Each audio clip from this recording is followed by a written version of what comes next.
Hello, this is Reverend Don Lewis coming to you from the beautiful Metaverse, and more particularly from beautiful Danville, Illinois, homeland of the Corellian tradition.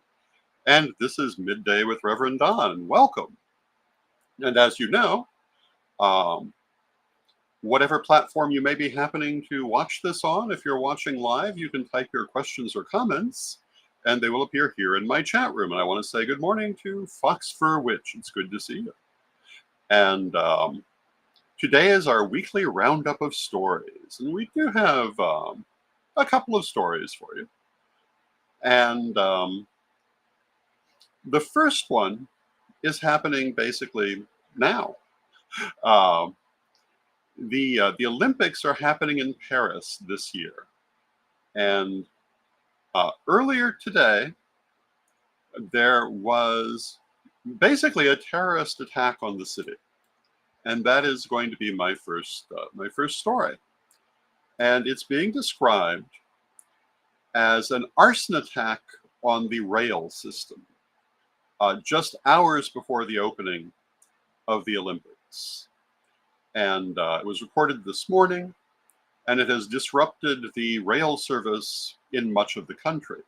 Up to 800,000 passengers um, are not able to use the rail system they'd normally be using to reach Paris after the high-speed rail services to the capital were disrupted this way. And the chief executive of France's rail operator, which is called SNCF, has described this as the French are under attack. And apparently it was a series of fires, obviously set in many places, therefore obviously coordinated, that has caused the disruption in this service. It's been described as a premeditated, calculated, and coordinated attack, which obviously it must be. And they're vowing to find the people who are responsible. And I'm sure they probably will. So far, of course, they don't really know who's responsible, at least as of the last that I saw. But on Wednesday, a 40-year-old Russian man was arrested for being involved in a plan to sabotage the Olympic Games. And although they're not saying that this wider attack might be linked to Russia, this is the one connection that has been mentioned.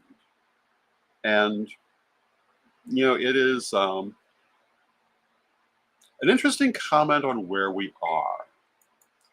And I want to say hello to all the people entering the chat room. Mary Cavalcante, it's good to see you. Christine Higginbotham, it's good to see you.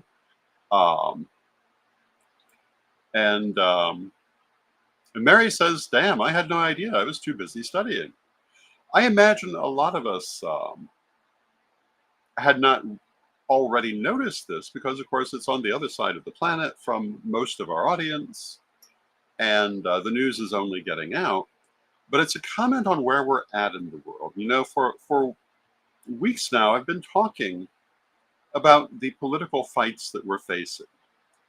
And I usually describe this as a fight between Christian dominionism or Christian nationalism and secular society.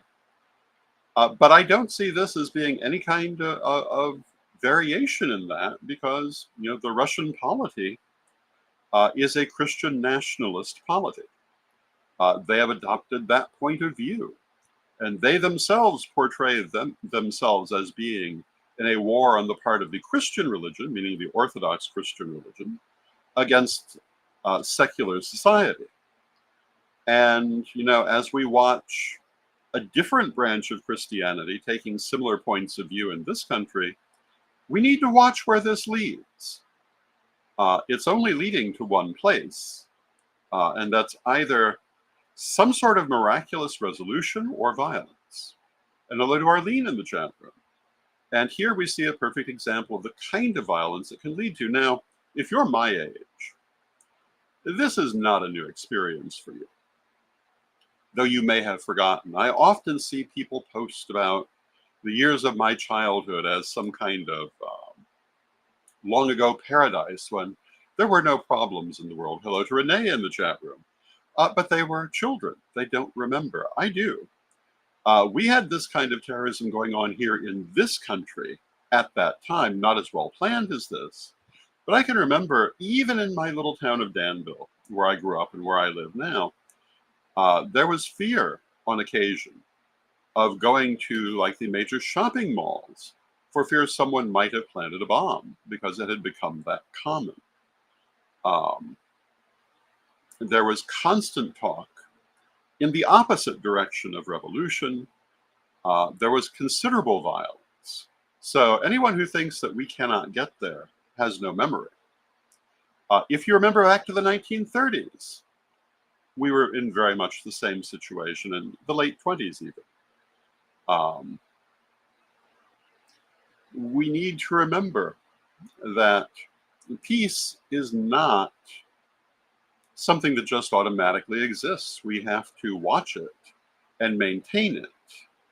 And when we see people making statements like, I believe it was someone from the Heritage Foundation, in fact, who said the next American Revolution is underway and will be bloodless if it's allowed to be, we need to understand they're planning on blood. And we need to be mindful of that. And if we can possibly head it off, of course we should. And if we can't, we need to have plans for how we're going to survive it. You know, I hate to come back constantly to that message, but it is the message of most importance, I think, to our people at this time. And, you know, as they always do, they want to fight over this tradition is better than that tradition. This liturgical issue is better than that liturgical issue, wasting their energy in every direction when there are real issues that need their attention. And we'll see if they're capable of facing them. My confidence is not high, but I'm hoping that at least we, the people who follow me and respect my opinion, at least we can have some practical plans, which I fear are largely going to be based on a feudal future, that we're going to have to rely on being in certain areas where our rights will remain, because I don't think we can expect to see them maintained over the country. But we'll see what happens. There are still things that can change that. They're just, at this point, no longer something easily done. A few years ago, it would have been easy to guarantee those things. Now it's going to take a very great effort. And I don't know if society is going to make the effort. But yes, the terrorist attack on France is my primary story for this week. The other story, obviously, is President Biden choosing not to run for re-election. And his vice president, Kamala Harris, stepping into that role. And, you know, as a religious leader, I have no comments to make regarding a particular political party or political candidate. I'm no longer in charge of a 501c3, but I'm still involved in several of them. And, you know, that is the rule. I've seen a lot of people posting about Project 2025 as violating that rule. It, in fact, does not. We know that its spirit does, but it never crosses the line. And I'm not going to cross that line either by making any partisan type of comments, but I am going to say that I think that the president made the right choice, considering all the things happening, both in the country and in his own life. Would he have been able to serve a second term? I don't know. I don't know what his health is really like. But would he have been elected? It was going to be a long shot. And I think that he made the nobler decision by not pursuing it. And I say this as a man um, who stepped down from a high position, even if only partly, a little over a year ago for much the same reason. I resigned the chancellorship of the Corellian tradition because my health would not permit me at that time to continue it. And although the outcome of that proved to be a bit chaotic for a short time, I still think it was the right thing to do because my health at that time really was quite bad. In a lot of ways now, it has recovered. Um, but at that time, one doesn't know. You could say the same thing for President Biden. He could be having momentary problems that he will recover from, or he might not. Um, but, in talking about leadership, sometimes you have to consider not just what you want, but what seems best for the situation. And sometimes it will take a circuitous route to get to the best outcome. But still, you cannot always make the choice that flatters your ego or meets your emotional needs. You have to make the choice that is best for the people you're working with. And Mary Cavalcante says, and I always respect your decision. Thank you, Mary. I appreciate that. So I basically want to say that I think that President Biden made the right decision here, and for the right reasons that he has announced, that he felt it was best for the upcoming election. Not necessarily that he couldn't have done it, not necessarily that he is in imminently bad shape. And in fact, he is still the president of the country. But, at the age that he is, by the time he finished a second term, he would have been very, very elderly. And yes, some people can be in very good shape at that age. Olivia Robertson, a woman for whom I have the highest admiration and had the honor to consider a friend, one of the co-founders of the Fellowship of ISIS, right up into her 90s. Her mid-90s, she was still traveling the world, had the energy and the mind of someone half her age or younger. It certainly does happen. However, it also happens that much younger people can deal with severe health setbacks that they really should take into account. So with that, today I have a guest, and we are going to talk about a number of issues, including our upcoming Whatnot. Hi, Ed. Yeah, how you doing? This is my I lovely am room good. in Chicago. Very cool. Yeah. Yeah, well, let's start with let me offer this. Well, this Sunday I'm gonna start a new show with Mary Hawk and others called This Week in Prophecy. Yeah, I know there's other shows by the same name, and we'll find maybe a catchier name, but this week we're gonna start talking about the idea of prophecy. Because no matter what else people think, Project 2025, a lot of this is seeped into a very simple idea. And that is the world is going to end at some point by supernatural means.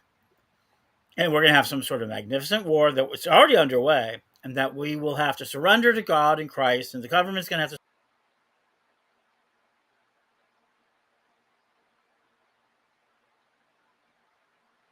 Oh, and I'm back. Mary says, hello, Ed. And I'm assuming Ed will be back with us in a moment. Oh, There I we don't know what are. happened there. We've been having this lately, haven't we? We have, in several of our recent phone calls, And what I we've was had saying, difficulty with the signal. so this week, Sunday, 9 p.m., every Sunday was going to be This Week in Prophecy. I'm going to take you through it. And what do I know about prophecy? I am a, I know more about prophecy than I do magic, believe it or not. So I'm pretty excited about that. Very good.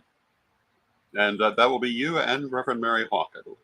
And others, I think, too. But yeah, Mary Hawk and I are going to do it because we came from basically prophetic backgrounds. I mean, people forget I was raised in the Dominionist Church, Mm-hmm. and it's deeply prophetic. And Armageddon is a war crime. And Just you're so you're people, going to yeah. be looking at prophecy from from the terms of what it means to the Christian Dominionist crowd? Sure, I'm going to talk about that, Reverend, Revelation 3:13, but I'm also going to speak about Nostradamus. Hmm. I think we're going to see a round of Nostradamus coming in. Shipton, Hmm. Edgar Casey, Okay, um, so across the board. and my own. I mean, people don't realize I wrote a hundred predictions back in 1993 called Principle Prophetica, the Age of the Doomsday Generation. And some of those have been remarkably accurate. Oh yeah, and it's the idea that we're doomsday prophets. Right now, we're in the age of doomsday, and I want to talk about Dune and the idea of Dune has gotten to be such a powerful thing, and they're going to do the next movie, which is highly about prophecy and what happens with perfect prophetic, insights. So prophecy, the idea of prediction, is at the center of our society. Mm. It also is, weather reports and AIs. I mean, what are we going to do when AI start doing tarot?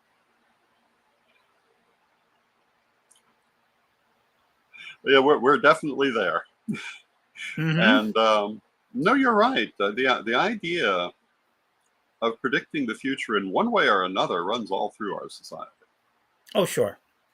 Whether it be stock market, weather, politics. I mean, there are people who go on news every day to tell you what the politics are going to do next.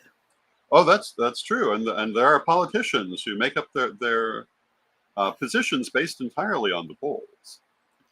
And Uh, but underneath all of it is our cultural paradigm of being a disposable society. mhm, Of this world meaning has no meaning because it's disposable.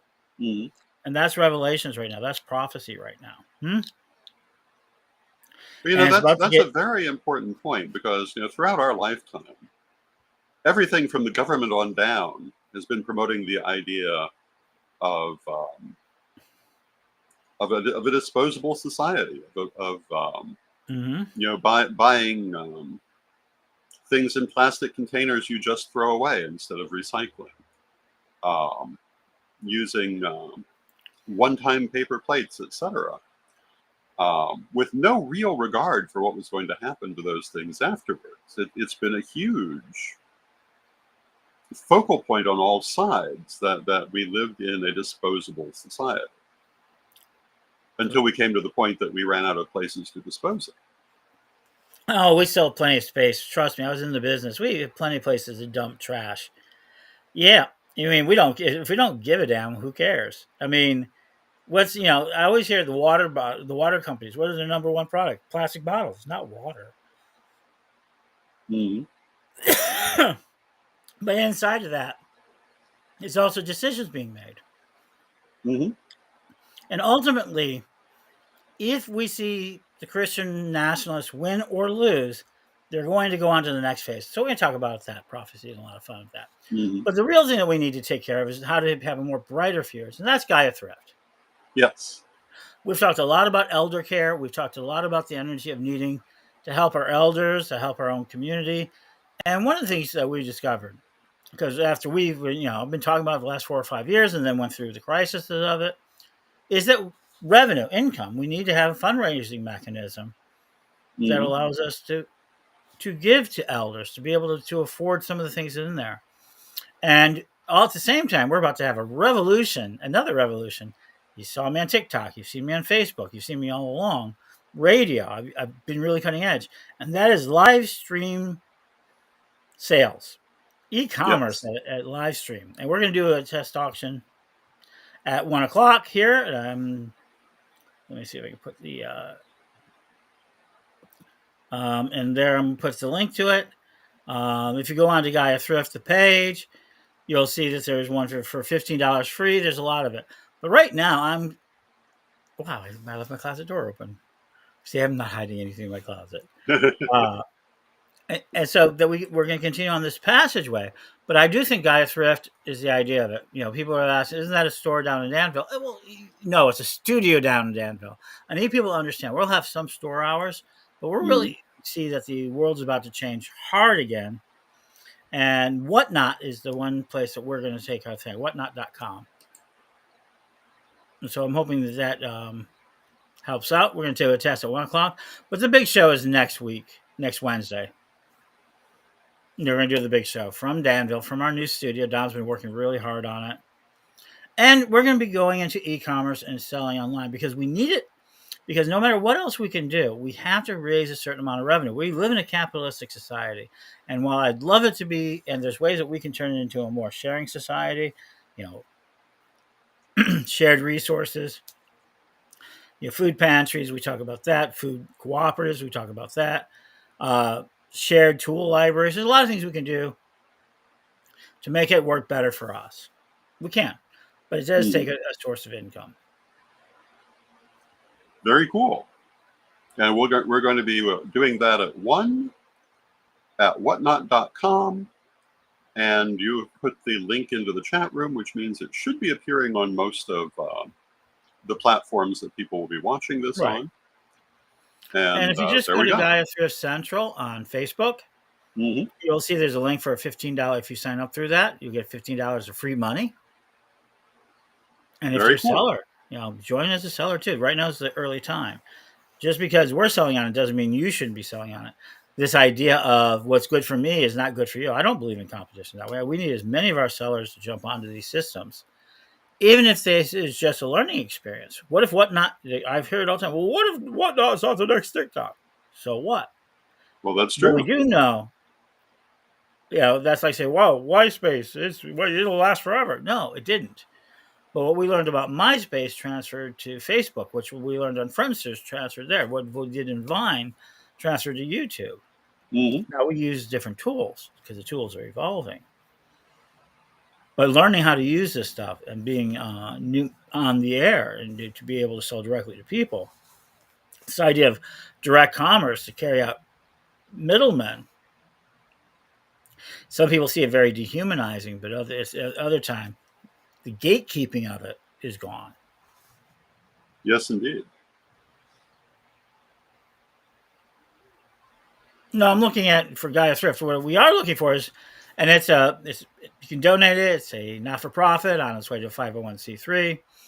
And for full disclosure, there is some discussion, some serious discussion, maybe turning into a B Corp, which is a benefits corp next year. But we have to have a full year of working on it. That's legalism. Yeah.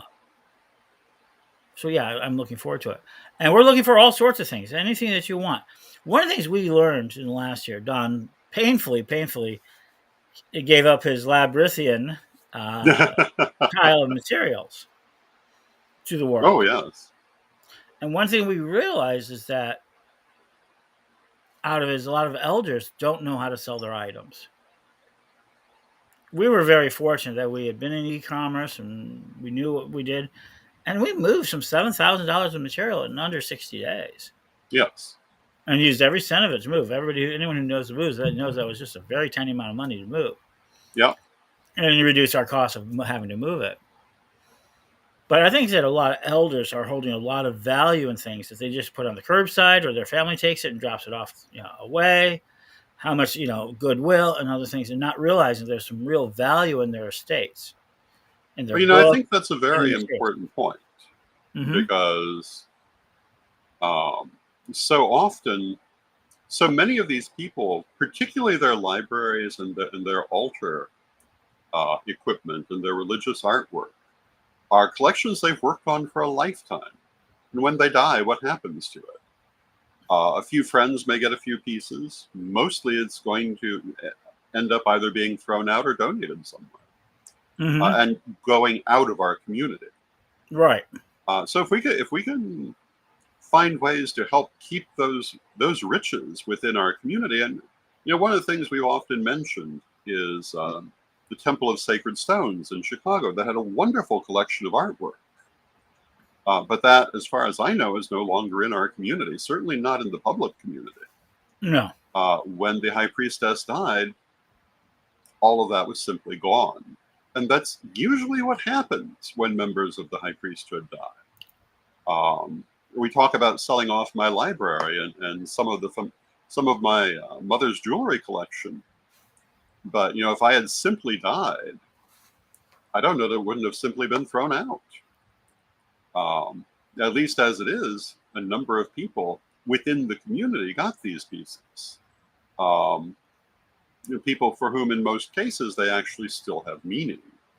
Mm-hmm. And if you think about the different leaders of the community, the idea that they're just going to give their whole library to a friend, usually it's too big to do that. It's going to be little pieces that survive, if anything. And if we want to keep the resources that our people have spent lifetimes developing within the community, we need to have methods to do it. And so we have three things we're dealing with in that moment of Gaia thrift. One, how do we reach a big enough audience of people who are actually interested in this material? And while we'll have a shop in downtown Danville, which is a nice, safe place, it gives us all the services we need, hopefully tapping into it. There's a center down the street for incubator. We can incubate these types of businesses, not just for Gaia Thrift, but for others too, just be able to sell and make money. If we don't have an income, we can't get a house. We can't get medical services. We can't get because we're a capitalistic society.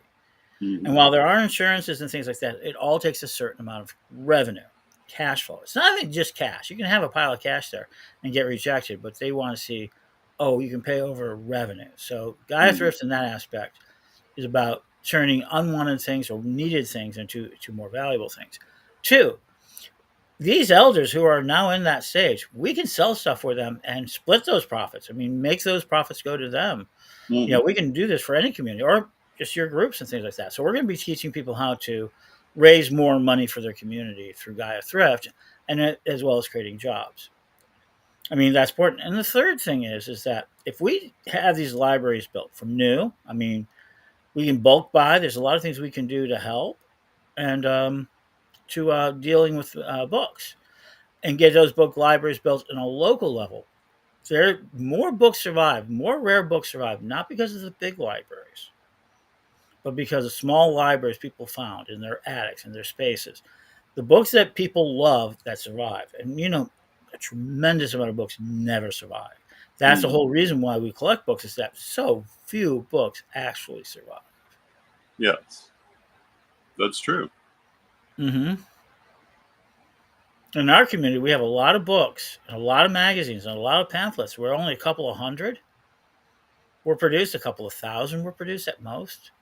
At most, Mm-hmm. often far less. Yeah. So holding that into private libraries is very important. This idea of big public libraries is good, but we don't need too many of them. But keeping private libraries, if they institute certain types of censorships or certain that, it's going to take a long time before they pry into the house.